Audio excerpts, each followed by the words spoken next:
Amém. Você está animado para essa noite? Deixa eu te dizer, irmão, esse lugar está carregado de unção. Esse lugar está carregado de unção, irmão. Oh, aleluia. Sabe de uma coisa, durante o período do louvor, nós podíamos perceber, sabe aquele momento que você não quer sair, que você só quer levantar as suas mãos e se render? E Deus tem preparado e proporcionado para nós ambientes de adoração mesmo, onde a gente se derrama e não tem pressa para sair. Não é? A Bíblia diz que nós somos criados para o louvor da sua glória. Então, irmãos, esse é o melhor lugar para estar.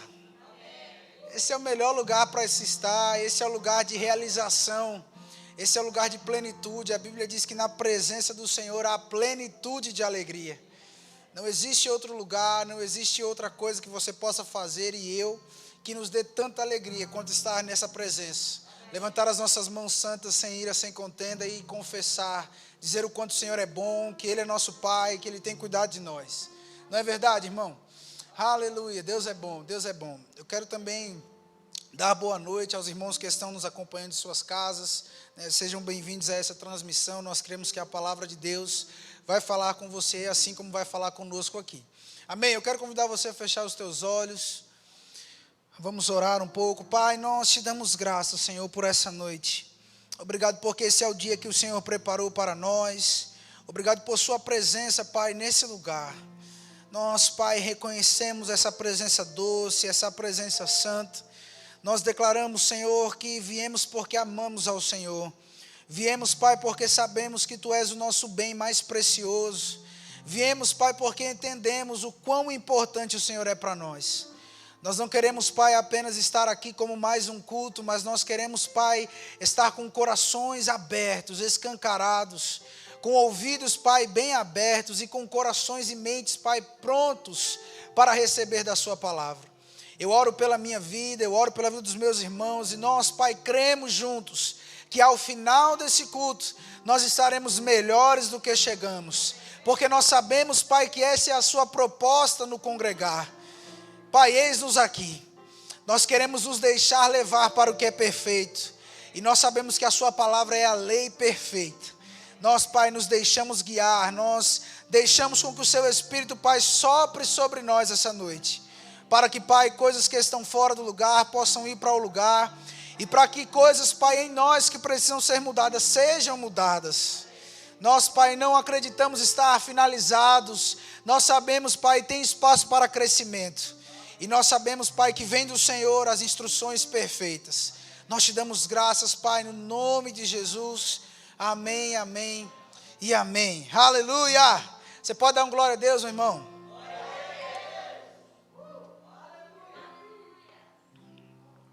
Como eu sempre digo, se você fizer de novo, vou dar uma carreira aqui, viu? Amém. Esse é o comportamento do nosso culto, irmãos. A gente tem que estar animado mesmo. A gente tem que estar fervoroso, empolgado com aquilo que Deus vai fazer.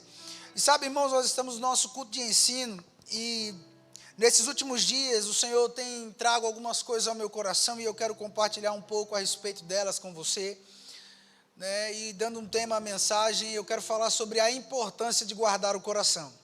Amém? Você pode olhar para alguém perto de você e diga: guardar o coração é algo importantíssimo. Eu quero começar lendo o texto que está lá em Provérbios, no capítulo 4, no versículo 20. Provérbios, no capítulo 4, no versículo 20.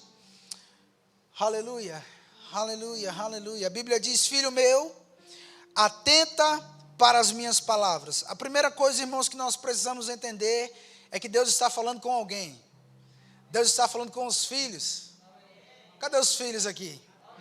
Então Deus está dizendo: filho meu, atenta para as minhas palavras. E Ele continua dizendo: e aos meus ensinos inclina os teus ouvidos. Agora, irmãos, é interessante, porque atentar é diferente de apenas ouvir. Eu não sei se você já conversou com alguém que estava na sua frente, que estava ouvindo tudo que você estava falando, mas estava distante, estava dispersa, e por conta daquilo, no final daquela conversa, se você perguntasse: o que foi que eu falei? A pessoa diz: rapaz, foi algo mais ou menos sobre guardar o coração. Foi isso, não foi? Porque estava dispersa. Deus não está dizendo ouve simplesmente, Deus está dizendo: ei, se atenta para as minhas palavras.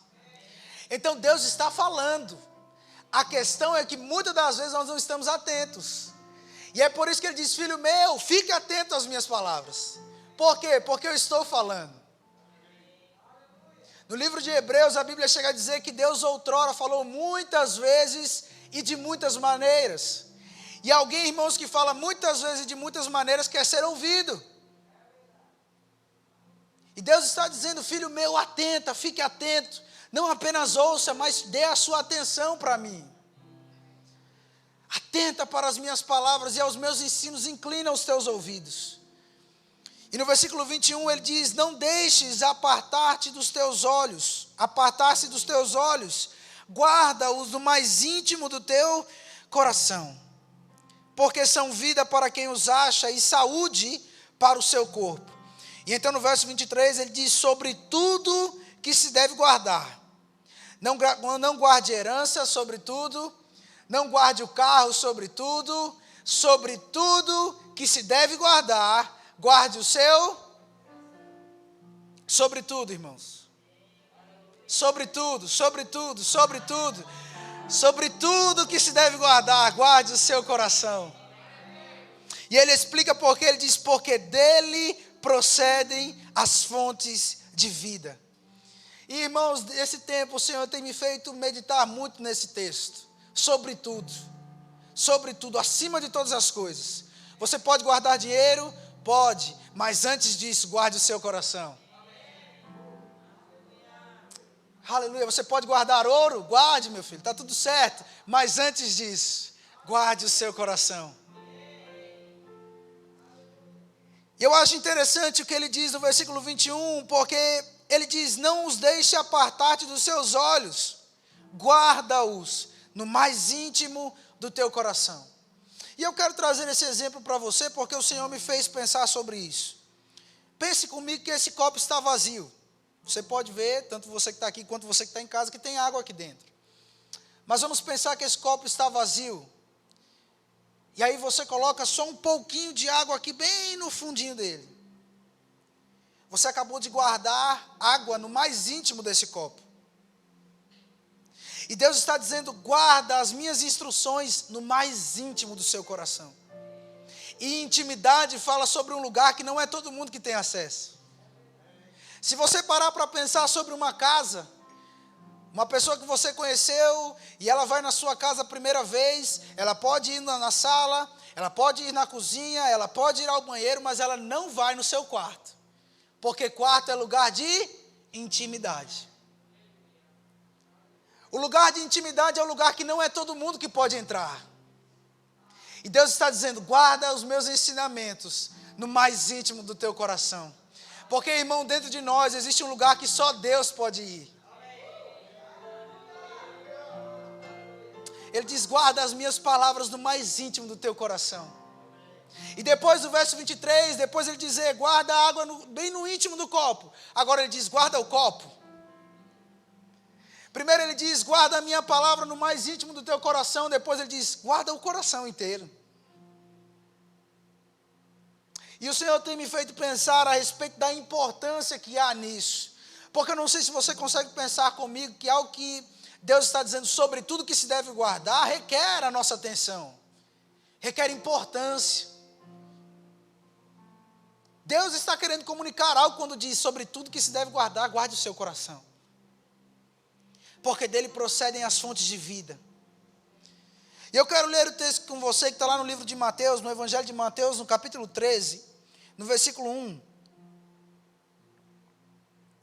Eu quero linkar esses dois textos, Mateus no capítulo 13, no versículo 1.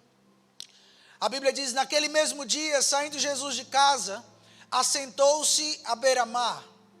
Versículo 2.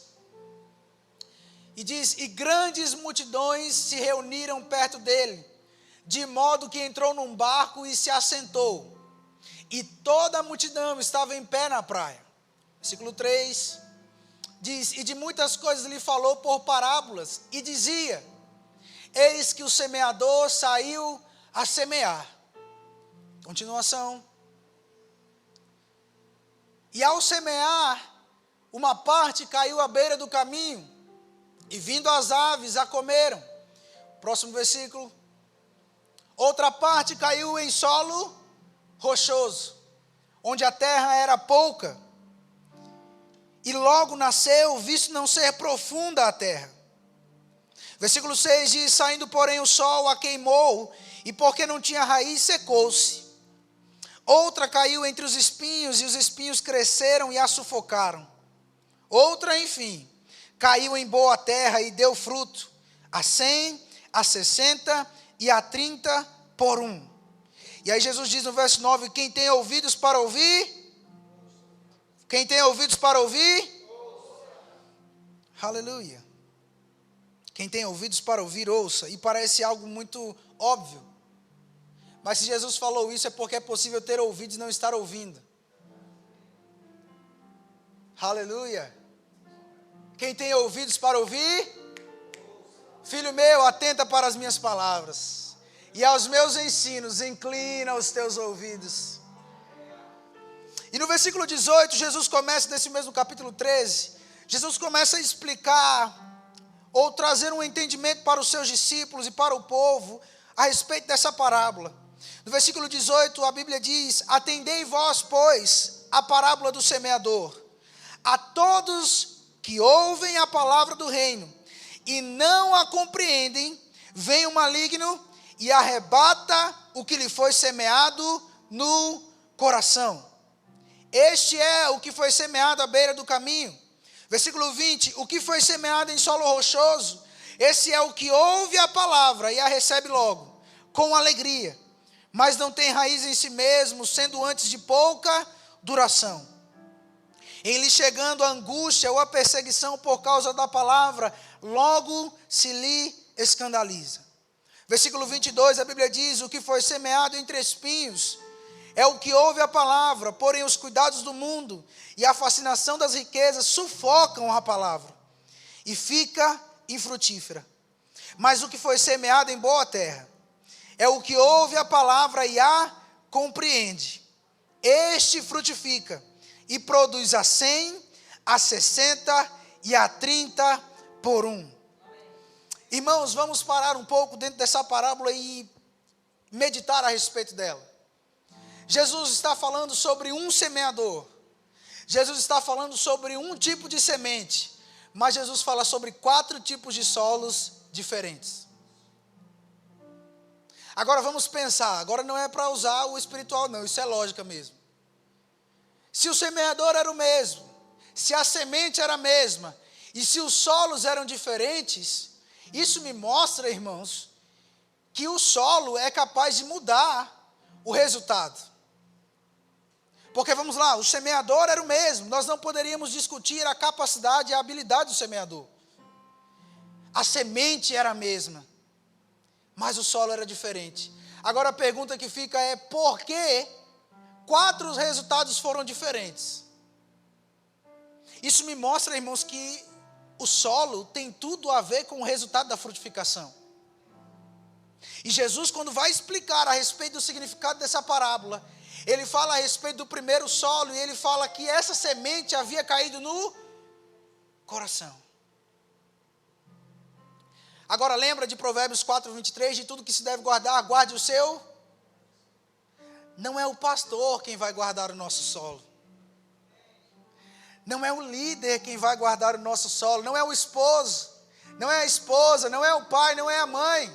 Sou eu quem guardo o meu próprio solo. E se eu quero que a palavra, a semente que Pedro chama de semente incorruptível, frutifique na minha vida, eu preciso fazer algo.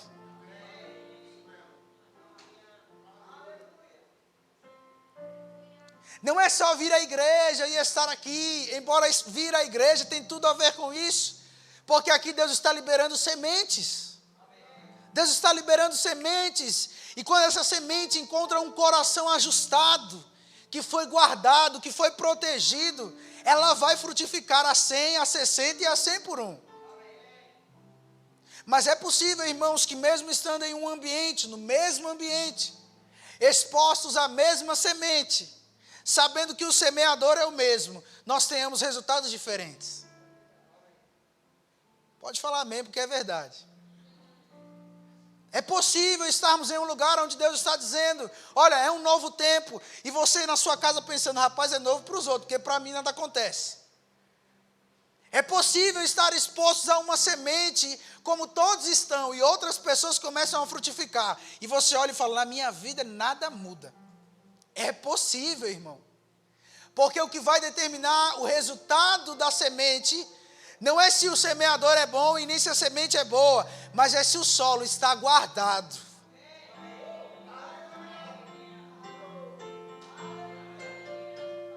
Assim como Deus disse para Adão, olha, guarda e lavra o jardim que eu te plantei. Existe uma ordem de comando da parte de Deus dizendo, guarda o teu coração. Guarda o teu coração. E sabe, quando eu falo sobre frutificação, irmãos, eu não quero que você pense em coisas. Porque o carro bom chegar é resultado. A casa boa que você tem crido chegar é resultado. Mas eu estou falando sobre a palavra frutificar em nós. E sobre as áreas de nossas vidas que outrora fazíamos algumas coisas, porque a semente está caindo em um bom solo. Aquela semente frutifica, e se eu mentia, eu não minto mais.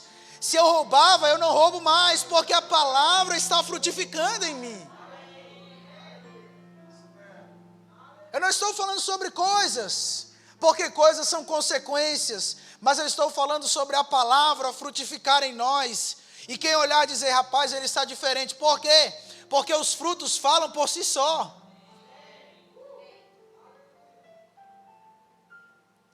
Então eu creio que quando Deus está inspirando Salomão a dizer sobre tudo que se deve guardar, guarde o coração, é porque guardar o coração vai comprometer completamente os resultados da nossa vida. Agora, irmão, sabe de uma coisa? É possível nós olharmos para o cenário que nós estamos e pensarmos, olha, sabe, Senhor, o tempo passou, as coisas que eu tenho ouvido são coisas gloriosas, porque eu não sei você, mas eu tenho a sensação de que Deus nos plantou em um lugar glorioso. E a Bíblia diz que o justo ele vai florescer na casa do Senhor. Esse lugar é o lugar que Deus te plantou para florescer. Esse é o lugar que Deus te plantou, irmãos, para mesmo liberar sementes, e sementes de vida eterna. Assim como Pedro disse para Jesus, para quem nós vamos, Senhor? O Senhor está falando, se a gente quiser a gente vai, mas a gente vai para onde? Para onde? Se só o Senhor tem palavras de vida eterna. Sabe, talvez você pare e pense, olha, eu estou há algum tempo nessa igreja. Você pensando, assim como eu, que estou também há um bom tempo nessa igreja, eu cheguei aqui, eu acredito que eu nem lembro de muita coisa de quando eu cheguei aqui. Cheguei aqui, eu tinha 5 anos e hoje eu tenho 24. O tempo passou, irmãos, e coisas aconteceram, mas sabe de uma coisa? Foi nesse lugar, irmãos, que eu aprendi a tocar bateria. Foi nesse lugar que eu aprendi a tocar violão. Foi nesse lugar onde um dia alguém teve que acreditar em mim e dizer, faz o dízimo e a oferta. Foi nesse lugar. Porque Deus nos planta em um lugar e Ele espera que nós possamos dar frutos. Porque Deus está continuamente liberando sementes.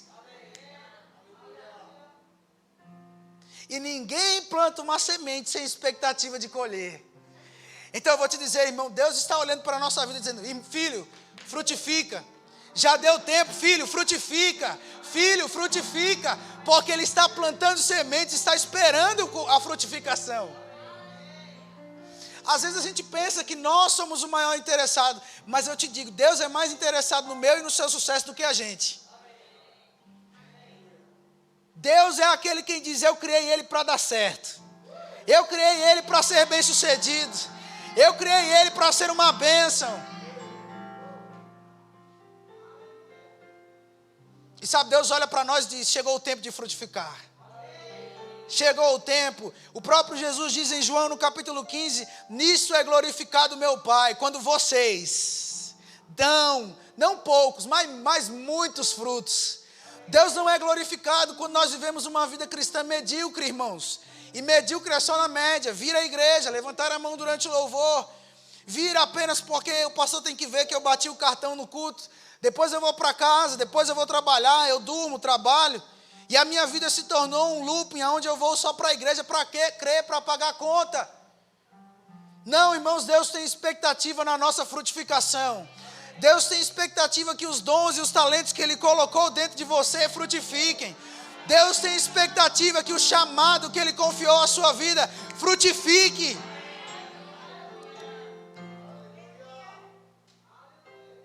E Paulo diz para Timóteo, em 1 Timóteo 4,14, não te torne negligente. Não é Deus, irmãos, que se tornou negligente, se o nosso chamado não está avançando. É isso mesmo, não se torne negligente. Não é o pastor que não me dá a oportunidade. Paulo está falando, não se torne.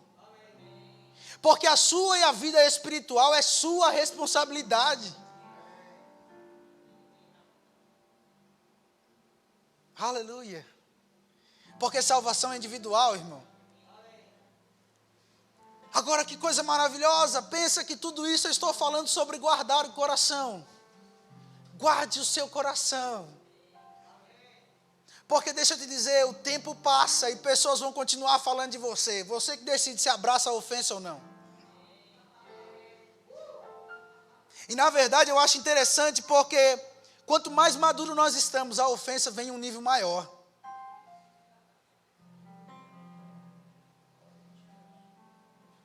E o nosso comportamento, quando a ofensa vem, é o que nos promove para um novo nível. Vão continuar falando de você e você vai ter que tomar a decisão de não deixar com que aquilo se torne uma raiz de amargura.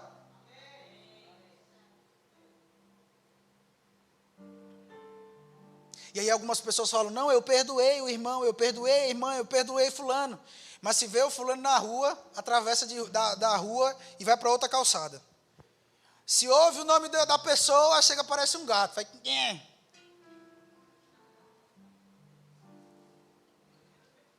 Você já viu o gato, irmão, quando pisa na pata dele no rabo? Sabe, irmãos, a gente precisa limpar o nosso coração, porque disso depende a nossa vida. Aleluia, aleluia. Então não tem espaço para falta de perdão, irmão, porque falta de perdão pode comprometer a frutificação da palavra na sua e na minha vida. Não tem espaço para inveja, porque inveja pode comprometer a frutificação da semente incorruptível na sua vida. Mas, Gabriel, eu fui ensinado que a palavra de Deus é viva e eficaz, e é verdade. Mas o nosso ato de guardar o nosso coração vai determinar o quão eficaz a palavra de Deus vai ser na nossa vida. Deixa eu ler um texto com você, 1 Tessalonicenses 2,13. 1 Tessalonicenses, no capítulo 2, no versículo 13. Paulo está falando com essa igreja que ele chega a chamar de igreja modelo.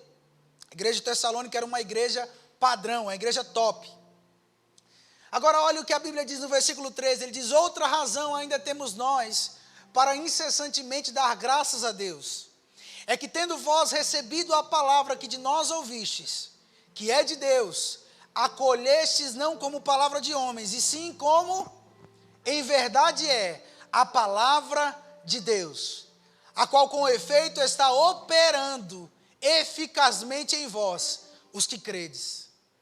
Então preste atenção em uma coisa, a palavra não opera eficazmente na vida de todo mundo, porque ele está dizendo, ela está operando eficazmente em vós, quem? Os que credes. A palavra de Deus é viva e eficaz, e eu não quero colocar a palavra em xeque, mas eu quero te dizer que o teu comportamento com a tua vida pessoal pode determinar o quanto ela vai ser eficaz na sua vida. E às vezes as pessoas, não foi guiado o ministro hoje não. Rapaz, eu não sei se é o ministro que não foi guiado ou é a gente que não está conseguindo alinhar o nosso terreno para receber a semente. Irmão, eu vou te dizer uma coisa, se uma criança subir aqui e dizer que Deus é bom, e dizer que toda boa dádiva, todo dom perfeito desce lá do alto, do Pai das luzes, em quem não há mudança nem sombra de variação, tem que pegar, porque é semente. Se uma criança subir aqui e dizer, o Senhor é meu pastor e nada me faltará, tem que pegar, irmão, é semente. E aí alguns, não, mas deu oportunidade para o fulaninho, eu cheguei muito antes que ele na igreja. Eu vou te dizer, irmãos, essas coisas podem estar comprometendo a efetividade da palavra na nossa vida. Então eu volto a dizer o que a Bíblia diz em Provérbios 4:23, de tudo que se deve guardar. Pelo amor de Deus, guarde esse solo. Guarde esse coração, meu irmão. Guarde esse coração, porque dele procedem. A Bíblia chega a dizer que a boca fala do que está cheio, guarda o coração, irmão. Aleluia, guarda o coração. Sabe de uma coisa, e muitas das vezes para que nós possamos guardar o nosso coração, a gente vai ter que fugir de algumas coisas. Você nunca conheceu, talvez, alguém que chegou para você e sabe o que fulano de tal fez? Você nunca conheceu isso, né? E talvez para você guardar o coração, você vai ter que fugir disso. Você não sabe o que fizeram comigo, rapaz. Isso pode danificar a minha vida. É como um filtro, irmão. Você é quem vai decidir o que vai passar. Porque se a Bíblia diz guarda o coração, é porque existe uma capacidade dada por Deus para nós, para que possamos fazer isso. Como uma peneira que só passa aquilo que precisa passar e o que não precisa fica em cima. Nós precisamos guardar o nosso coração. E sabe, querido, de fato, essas coisas como falta de perdão, soberba, maledicência, avareza, são ervas daninhas que podem comprometer a ação da palavra em nossa vida. Porque é possível estar recebendo uma palavra, como foi dito no dízimo e na oferta. Ei, Deus vai abrir portas para você sobrenaturalmente. Deus vai alavancar a sua vida. Mas se você está andando em avareza, eu te digo, avareza como ação é só uma ação que vem do... Se você está andando em avareza no coração e fica, não sei para que dá. O pastor está com carrão aí, está com casa boa. Se você está com isso, irmão, não adianta receber palavra nenhuma, porque não vai acontecer na sua vida. Fala amém, irmão. Aí. Não é com você não, é só para você ouvir. Sabe, irmãos, e às vezes a gente precisa parar e avaliar o nosso coração. Certa vez o salmista Davi disse, Senhor, sonda-me e me conheces. Eu sei que na nova aliança nós temos o Espírito Santo que nos ajuda a avaliar o nosso coração. É como um antivírus que nos ajuda, irmãos, a ver. Rapaz, será que eu ainda estou com um problema com aquela pessoa que eu disse que eu perdoei? Um antivírus passando no coração. Será que eu ainda estou com um problema em determinada situação? Porque, sabe de uma coisa, irmãos, é possível que aquilo que está no seu coração só Deus pode ver. E é possível que a gente consiga mascarar algumas coisas com ações. Os homens podem não ver, mas Deus vê o coração. A Bíblia diz que Ele pesa o coração. A Bíblia diz em 2 Crônicas 16 que os olhos do Senhor passam por toda a terra. Não é procurando ações, é procurando um coração que seja totalmente dele. Que não seja parcialmente, seja totalmente. Então Deus tem uma forma de nos medir a nossa vida, e não é por aquilo que fazemos simplesmente, mas é por aquilo que Ele vê no coração. Então eu te digo, irmãos, guarda o coração. E por que, Gabriel, que você está falando sobre isso hoje? Primeiro, irmãos, porque Deus me inspirou a falar. Mas principalmente porque eu vou te dizer, querido, nós estamos no fim do fim, do fim, do fim. E eu creio, querido, que a igreja não vai sair da terra de uma forma medíocre. Não, você não entendeu, não. Vou dizer de novo isso aqui. Vou dizer em hebraico, como diz o pastor. A igreja não vai sair da terra, irmão, de uma forma medíocre. Se você pensa que Atos dos Apóstolos foi o ápice da igreja, você não sabe o que vai acontecer a partir de agora. Eu vou dizer de novo agora, irmão. Se você pensa que Atos dos Apóstolos foi o ápice da igreja, você não sabe o que está para acontecer agora. Porque a Bíblia diz que o final das coisas é melhor do que o começo delas. Então a igreja vai sair daqui, irmãos, poderosa, gloriosa, sem mácula, sem ruga, sem defeito, porque é essa noiva que o noivo vem buscar. Agora eu quero ler Atos no capítulo 5, no versículo 1, eu quero ler na versão NVT. Eu quero falar sobre a igreja de Atos um pouquinho, na frente do meu professor de Atos dos Apóstolos, olha aí. Atos no capítulo 5, no versículo 1, na versão NVT, a Bíblia diz: havia porém um homem chamado Ananias, que com sua esposa Safira vendeu uma propriedade. Levou apenas parte do dinheiro aos apóstolos, mas com a aprovação da esposa, afirmou que aquele era o valor total e ficou com o resto. Versículo 3, a Bíblia diz: então disse Pedro: Ananias, por que você deixou Satanás encher o seu coração?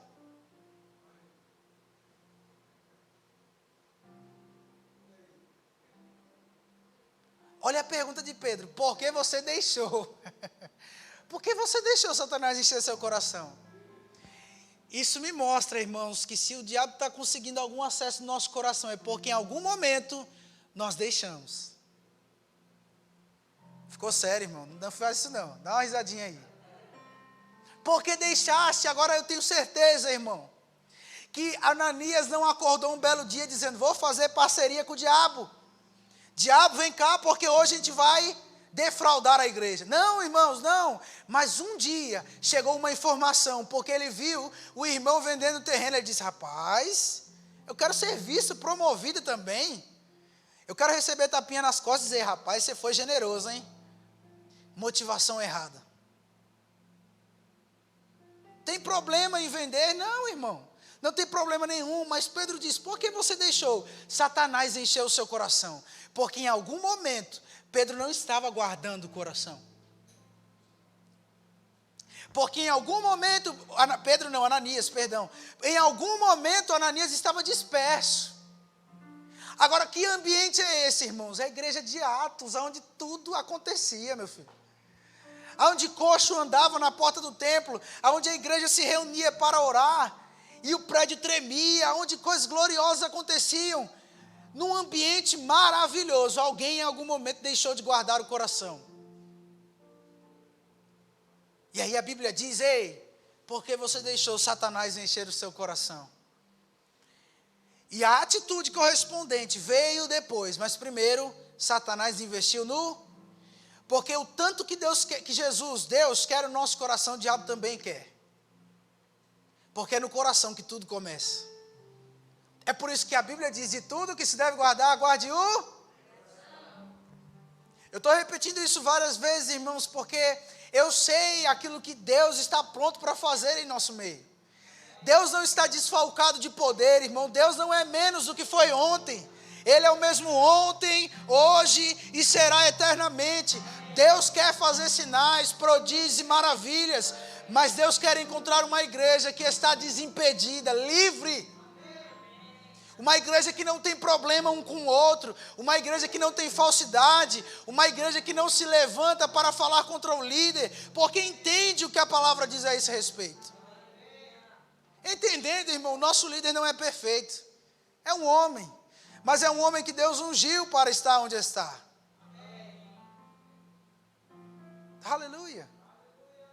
E quantas vezes algumas pessoas já disseram: olha, guarde o seu coração, porque é possível que você veja coisas e isso te faça. Não, eu vi isso na igreja. Quantas vezes, irmão, você talvez já viu alguém dizer: não, eu era crente, eu estava lá todo culto, só que eu vi uma ação que me entristeceu e aí eu deixei de ir. Todo mundo conhece uma pessoa que foi cristã e que tem esse argumento. Mas eu te digo, a culpa não é da pessoa que fez algo, a culpa é dele, porque em algum momento não guardou o seu coração. Então o resultado disso, a Bíblia fala depois do verso 3, o verso 4, a propriedade era sua, para vender ou não, como quisesse. E depois de vendê-la, o dinheiro também era seu, para entregar ou não. Como pôde fazer uma coisa dessas? Você não mentiu para nós, mas para Deus. E assim que Ananias ouviu essas palavras, caiu no chão e morreu. Um grande temor se apoderou de todos que souberam o que havia acontecido. E eu não quero, irmãos, falar que ninguém vai morrer, não. Mas eu quero te falar, irmãos, aquilo que Deus tem para fazer em nosso meio. Aquilo que Deus tem para fazer nesses dias. Aquilo que Deus tem para fazer na sua vida, na sua família, no seu trabalho, por meio da sua vida, tem tudo a ver com você estar guardando o seu coração. Porque o diabo vai tentar encher o seu coração. Parece que você vê uma coisa, ou você ouve uma notícia, e parece que algo que é pequenininho, irmãos, o diabo consegue maximizar. E aí você fica, rapaz, mas fulano não tinha direito de fazer isso comigo. Eu nunca fiz isso com ele. Ele não tinha direito de falar de mim. Verdade, né? E a gente começa a pensar e aquilo vai crescendo, crescendo. E aí aos poucos a gente vai alimentando aquilo que nós olhamos e vemos é um gatinho. Mas esse gatinho cresce. E um dia é um tigre maior que você. E quando ele tiver com fome...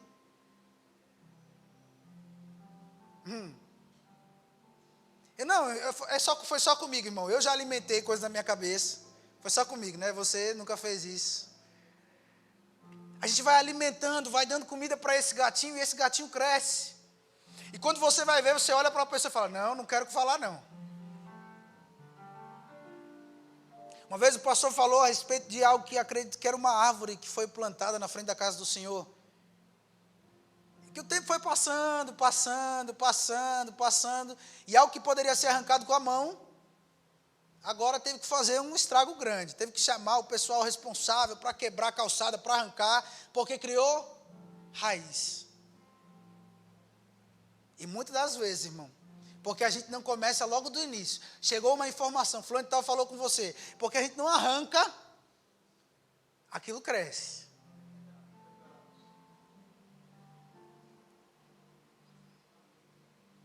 Aleluia. Hoje não é culto de ceia não, irmão. Mas se for preciso, a gente toma ceia todo dia, desde que a gente faça o que Paulo falou para a igreja de Corinto. Que nós temos que nos avaliar. Olhar para dentro de nós e ver, tem alguma motivação errada, Senhor? Porque às vezes até fazendo uma coisa boa, a gente está fazendo com motivação errada. Tomara que o pastor veja que eu estou fazendo, ó. Tomara que quando o patrão chega, ele veja que eu estou fazendo. Irmão, motivação errada. Isso é motivação errada. Assim como Ananias, ele fez o que era certo. Obviamente, com a motivação errada, e por causa disso ele mentiu. E muitas das vezes nós estamos fazendo coisas apenas para alcançar a aprovação de pessoas. Eu me lembro, irmão, no começo, quando eu comecei a ministrar, eu me lembro que eu nunca ministraria uma mensagem como essa.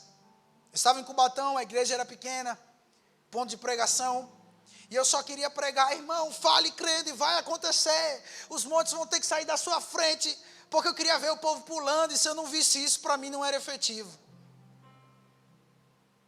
Mas sabe, existe um lugar em Deus, irmãos, onde os aplausos não vão te satisfazer mais. Porque só Deus pode olhar para nós e dizer, filho bom, servo bom e fiel. Você foi fiel no pouco e eu vou te colocar no muito. Porque quando chegar no grande dia, assim como o pastor disse aqui, a gente não vai poder olhar para trás e dizer, mas foi a culpa da minha esposa, Senhor. Foi a culpa do meu líder. Porque só vai estar a gente e ele lá.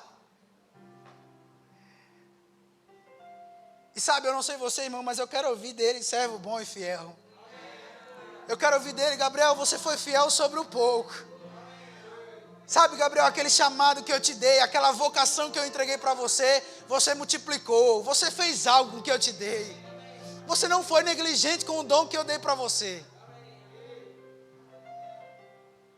E sabe, isso passa, irmão, por guardar o nosso coração. Porque se a gente não guarda o nosso coração, a gente perde a vontade de congregar. Se a gente não guarda o nosso coração, a gente perde a vontade de sair de casa, porque pessoas são sempre pessoas.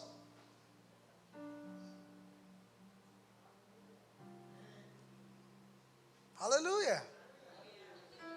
Gente é gente, gente. Olha que revelação. E sabe de uma coisa, querido? Cabe a nós, como filhos de Deus, guardarmos, protegermos.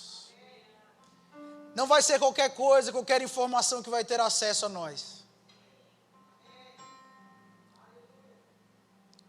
Não vai ser qualquer coisa que vai conseguir penetrar dentro do nosso coração, porque nós estamos guardando.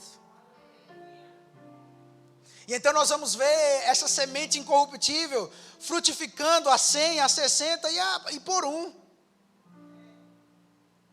100, 60 e a 30 por 1.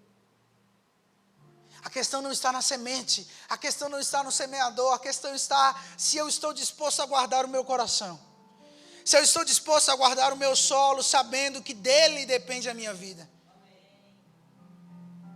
E guardar o coração, irmãos, é algo que você não vai ter aplausos, porque as pessoas só vão ver as suas ações.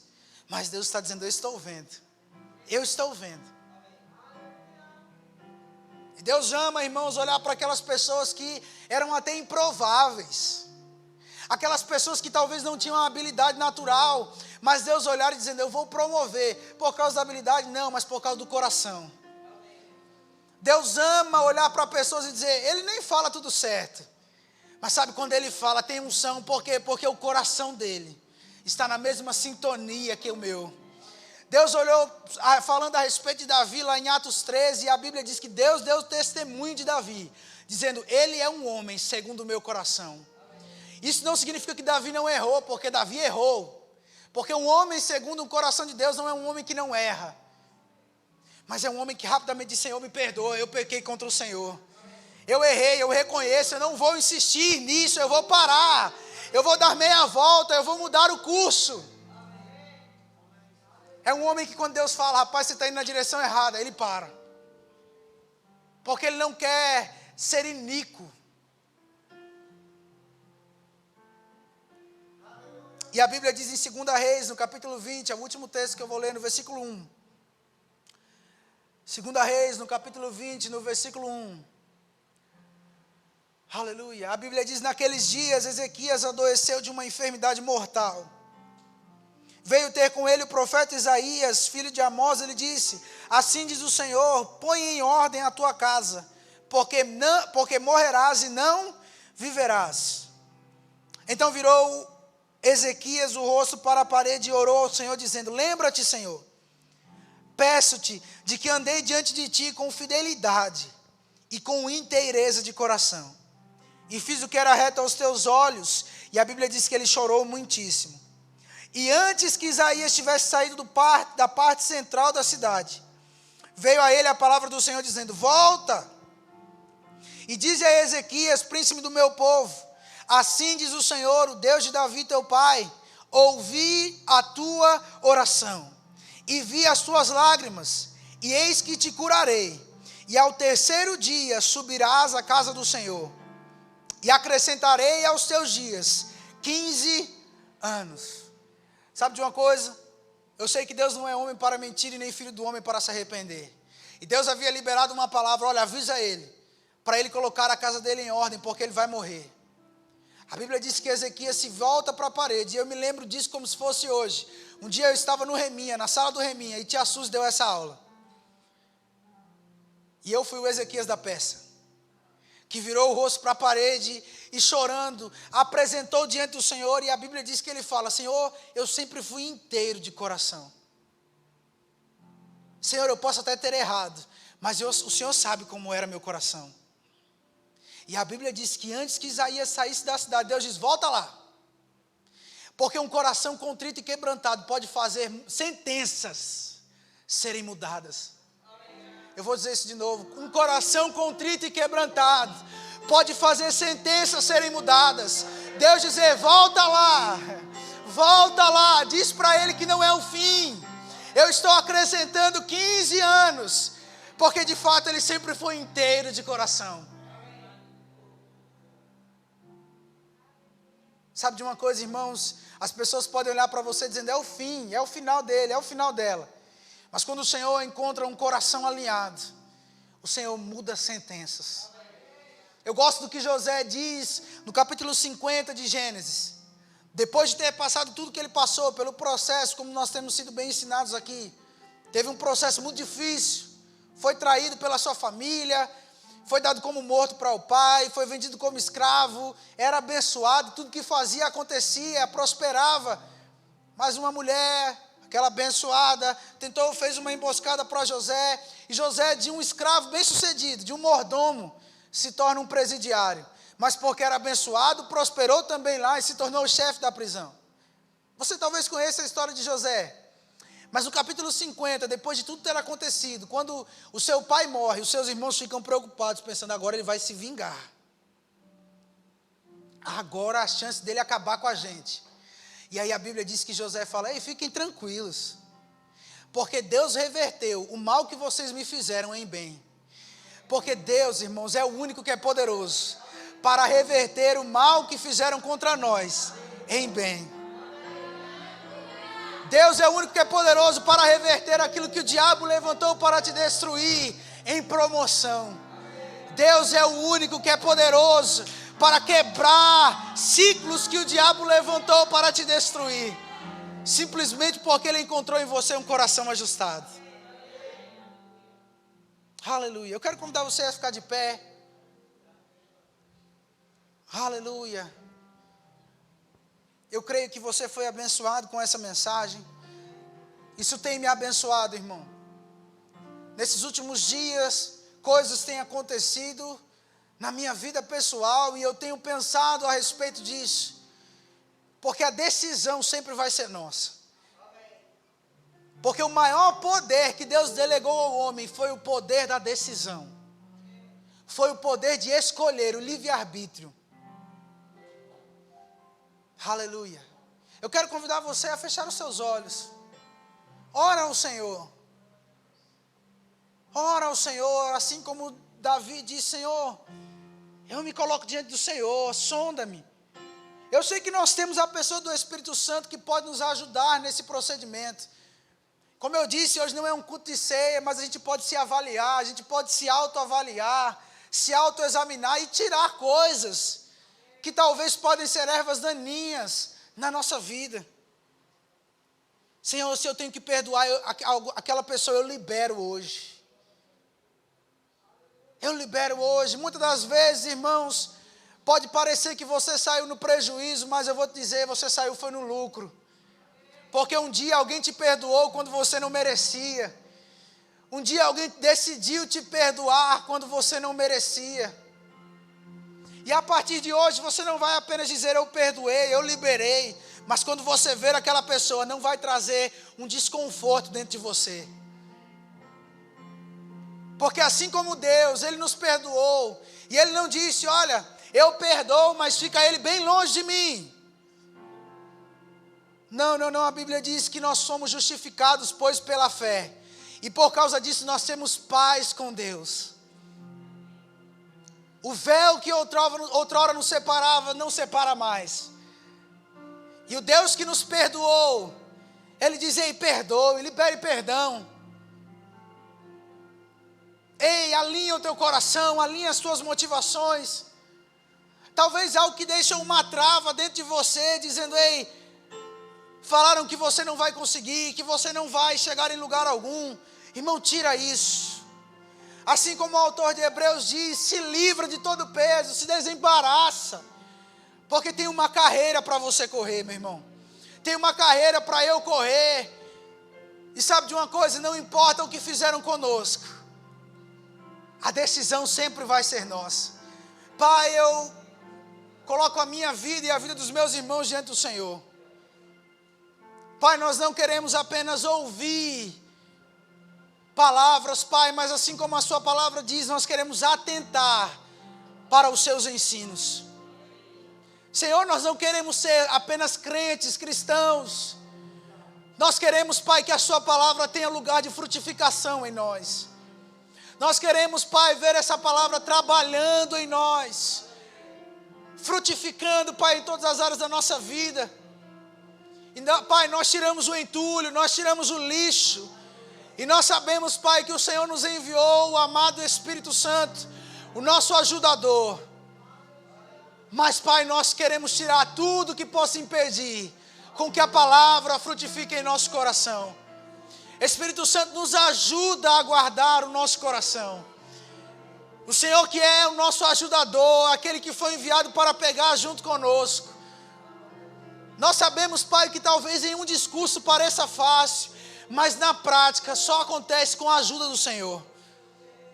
E nós declaramos que precisamos desse auxílio, precisamos dessa ajuda, para guardar o nosso coração, Pai. Como igreja de Cristo, nós oramos declarando, nós cremos, Pai, que os melhores dias da igreja da terra não se passaram, mas estão por vir. Estão por vir, Pai, os dias em que coisas grandes vão acontecer em nosso meio. Mas nós sabemos, Pai, que existe uma parte que nos cabe. E nós queremos, Pai, fazê-la com êxito.